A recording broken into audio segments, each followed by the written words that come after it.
we have all sorts of interesting football stuff going on. Lewis, if I were to say Shedeur Sanders is going to be the Browns' starting quarterback when this season begins, is that ridiculous?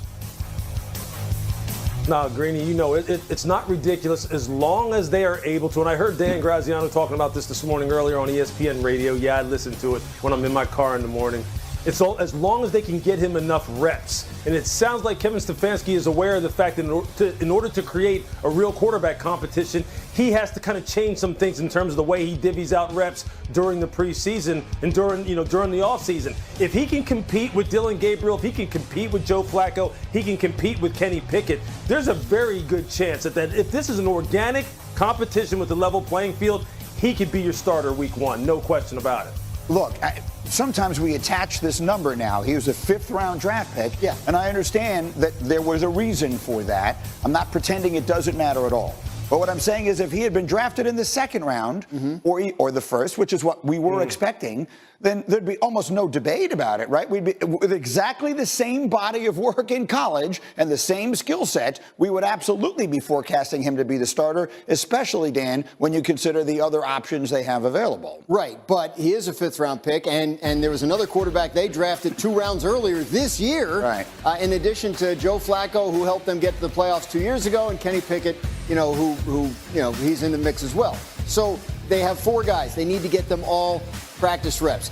Kevin Stefanski, what Lewis was alluding to, he put 7-on-7 drills into the rookie minicamp. Usually rookie minicamp is just, classroom stuff, very basic stuff, nothing really, and in terms of team competition. But he wanted Shedeur Sanders and Dillon Gabriel to be able to get some reps at a time of year when they weren't competing with veterans for those reps. So he's very conscious, Stefanski is, of trying to make this as close a competition as possible among all 4 of them. I'm going down with the ship with my friend Mel Kiper on this one. He is the most underdrafted player that I can ever remember. I genuinely believe if he has a chance, a real chance, he's going to wind up making a run at the starting job there sooner rather than later. All right, the next one. Lewis, I was looking over on ESPNBet.com. The Bears' win total for this year is 8.5 wins. This is at ESPN Bet. They only won 5 games last year. So if someone said they're going to be the most improved team in the league this year, is that ridiculous? That's not ridiculous at all. Look, I think... Look, last year when we talked about the Bears and specifically offensively and the lack of development that we saw from Caleb Williams, we pointed squarely to Shane Waldron, the former offensive coordinator, and the fact that there just wasn't a good plan on top of the fact that there just wasn't enough surrounding him.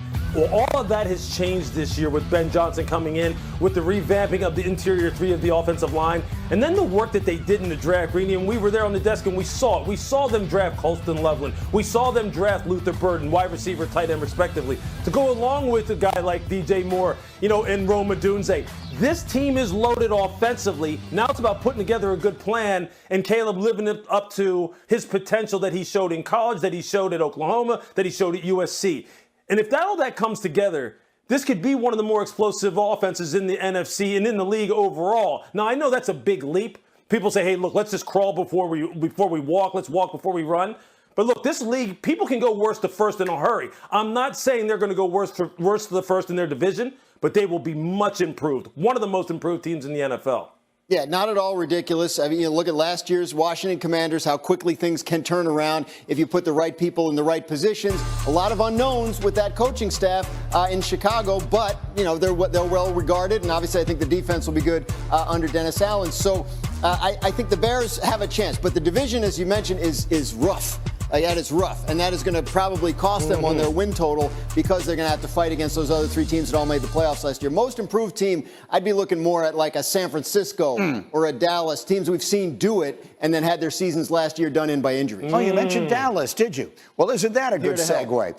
So yesterday, A.J. Brown was talking about, of all things, the Eagles' biggest rival, and listen to what he said.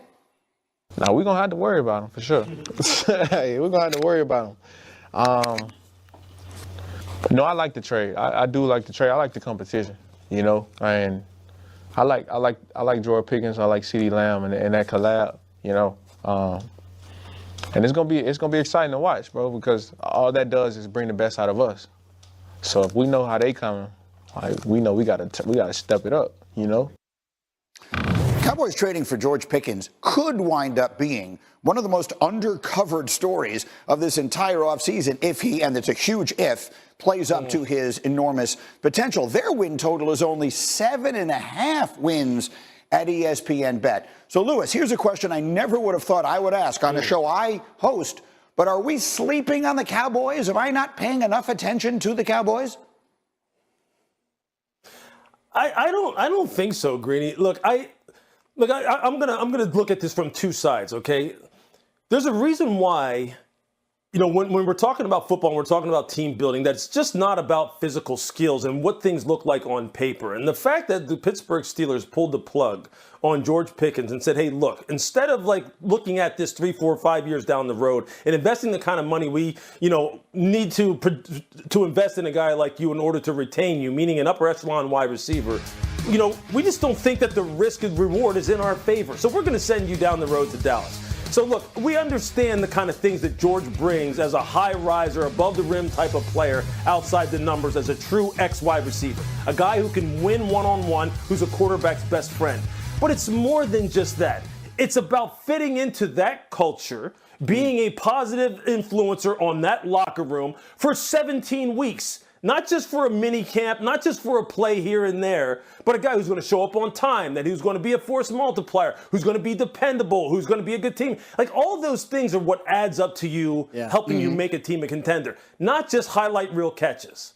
But you made an interesting point that they won 7 games last year without their quarterback. Quarterback got hurt halfway through the season. I'm pretty sure that they've been over 7.5 in every one of Dak Prescott's fully healthy seasons. Then they believe that George Pickens coming into their leadership structure in terms of their locker room, in terms of the quarterback, in terms of CeeDee Lamb, right? Welcome back to Dallas Game Day, where we don't just talk Cowboys. We live and breathe this team, every snap, every storyline, every player fighting to wear the star. If you're a real fan, you already know that every off-season moment counts. And today, we're diving into one of the most inspiring stories out of OTAs, the return of linebacker DeMarvion Overshown. This isn't just another player update. This is about resilience, about grit, about identity, and maybe, just maybe, about the beginning of something special on the defensive side of the ball for America's team. Let's set the scene. The Dallas Cowboys 2025 offseason program is in full swing, and all eyes are locked on the changes unfolding in Frisco. There's a new head coach, Brian Schottenheimer, who's doing more than just installing schemes. He's here to change the culture, and for the first time in years, it feels like a real shift is happening. Energy is up, competition is high, and expectations sky high. Among the new faces at OTAs is George Pickens, the explosive wide receiver acquisition from Pittsburgh. He's drawing plenty of buzz, and rightfully so. But today, the spotlight isn't on the offense.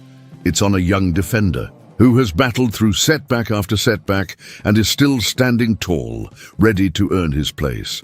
That's DeMarvion Overshown. If you've followed this channel, you know how high the Cowboys were on Overshown coming out of Texas. Athletic, versatile, vocal, he was drafted to inject energy and instinct into the linebacker core. But fate had other plans. His rookie season, gone before it even started, Overshown tore his ACL in the preseason. A devastating blow, not just for him, but for a defense that was starting to build serious momentum under then-coordinator Dan Quinn. Fast forward to 2024, he made it back. And not just back on the field, but back with purpose. Sporting a new number, no 13. He began to make plays. He showed flashes of the player Dallas drafted him to be. And just when it felt like things were finally turning the corner, boom, another knee injury, another setback. But here's the